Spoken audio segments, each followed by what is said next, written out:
Hi Facebook Live, my name's Meredith and I'm one of the interns here at Paradigm Innovation, and welcome to our very first weekly Dare to Sip, where we sit down with local thinkers and doers and we ask them a couple questions. So today I'm here with Ben. Ben, would you like to introduce yourself? Yeah, sure. So I am the Director of Visual and Brand Experience at Paradigm.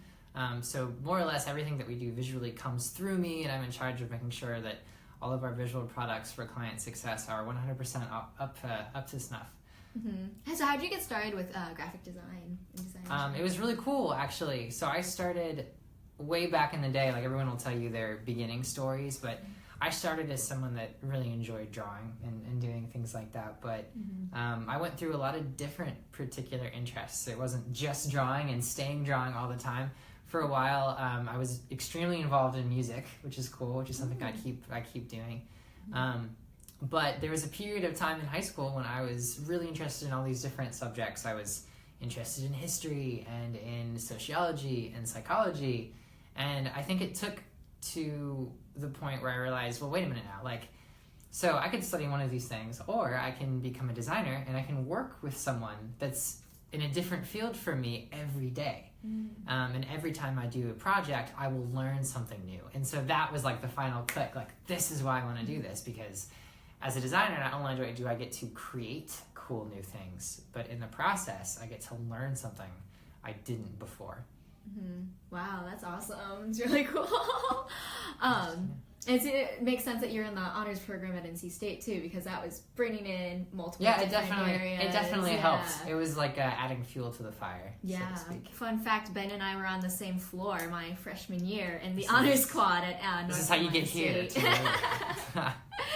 Absolutely. So, Ben, you've worked outside of the startup space too. So, how does working in sort of the startup culture differ from a more traditional office environment? Yeah, I think every startup space is going to be different. I mean, every office environment is going to be different. But I think the biggest adjustment for most people when they move from one to the other is the more corporate office environment can be much more regimented. There are hierarchies and laws in place that are there to help you and to help people figure out how to make sense of the vast sea that sometimes these companies can encompass. But when it comes to moving to startup life, it can be very unstructured. So most things that are already in place when you start to join a more formal agency or a larger company or a corporation aren't quite in place yet. They might be ideas, but it usually means that there's a very fluid workflow. People don't always come in at the same times and leave at the same times. And a lot of times that translates to more flexibility, but really what it translates to is you have to get used to working at different times if you're not like that. And what I call it is getting used to a fluid workflow. And that means that oftentimes you'll do work at very non-traditional times, and it can be a little bit more difficult to separate your work and your life. But you can, and in my opinion, should do it, at least to some extent. But what you kind of have to learn with startup culture, because it moves so fast and it's so agile, which is part of the excitement, is that you kind of have to learn how to internalize that excitement and make it work for you. So if you're someone that really loves to be all around it all the time, you're going to love this. If you're someone that really does prefer the more sort of regimented lifestyle, you'll have to figure out how to work within the flow and make the flow work for you. And that's totally legitimate, and that's what people should be doing, and there's totally a space for everyone. So, very fast-paced, tons of amazing opportunities and amazing ideas, but something you do have to get used to if you're not used to it. Definitely. And we're part of the HQ community, so that's a bunch of different startups in the Raleigh area. What's kind of your favorite part about being part of that community as well? I think what the coolest thing is, and I should stress too that HQ Raleigh isn't necessarily only startups. There are a lot of small to medium-sized businesses that have offices here. And even in talking about Paradigm, the way we created ourselves is more of a startup, but technically we offer a service. So our model is not quite what you'd see from a lot of startups, in the sense that they're marketing a particular product, they might be going for an exit. It's a slightly different model, right?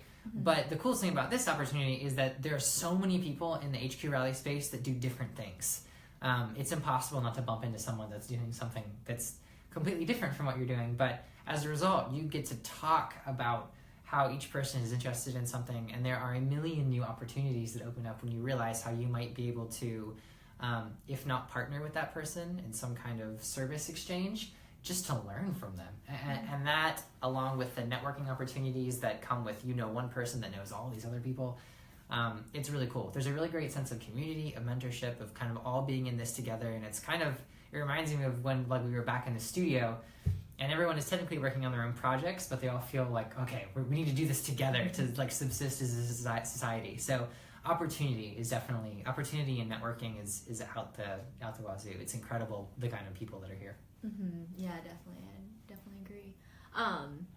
And so as a designer, what are some tools that you're using right now to either ease your workflow or help you be more productive? Just what are the tools in your back pocket? Sure, yeah. So I think every designer or creative, not just a designer, creative that's out there that's looking to create work that's going to be propagated in a print or digital format is using some form of a creative suite. Mm-hmm. The tools of our trade are the Adobe Creative Suite usually, and then a host of other products.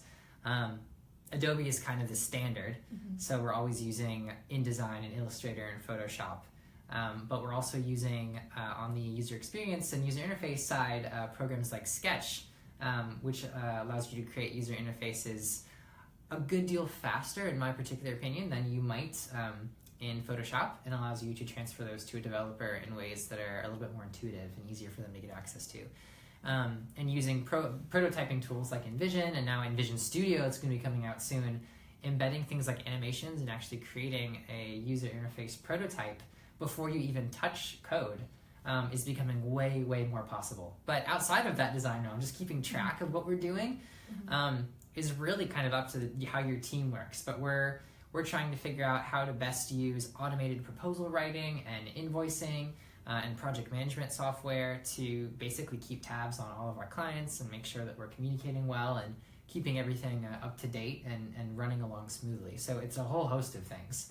And of course, besides that, tools not being software tools, really just knowing the tools of the trade, being able to express yourself and express our design thought model that governs what we do at Paradigm, and also really help describe and explain the value that a business like us can bring to another business. Those are super necessary skills.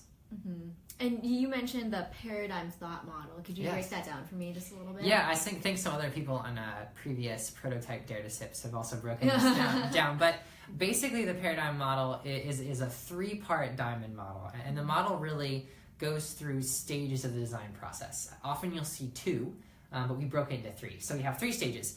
We have basically ideate and iterate, or discover and define, that first diamond, which is all about taking what you have, blowing it out of the water, really seeing what all the opportunities are there, and get really big. And then you kind of go back in a little bit, and you start to define these very particular things that will translate themselves into a product or a vision or a brand.